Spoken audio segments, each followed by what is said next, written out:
سؤال بيتردد دايما: ازاي نتجاوز أزمة فقد شخص عزيز علينا مهما كان سبب الفراق؟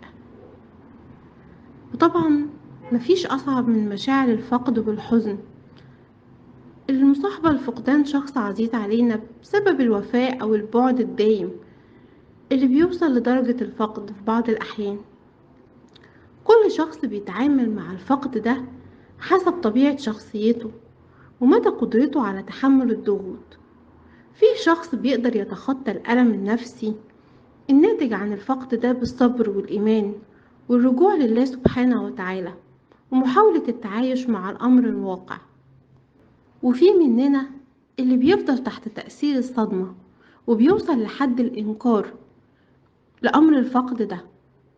الشخص ده بننصحه إنه لازم يعبر عن مشاعر حزنه لأنها مشاعر فطرية، يحاول يتجنب العزلة والوحدة، وضروري جدا اللجوء لشخص يساعده في التعبير عن حزنه ده واحتوائه، سواء كان صديق عزيز عليه يقدر يتحمل ده أو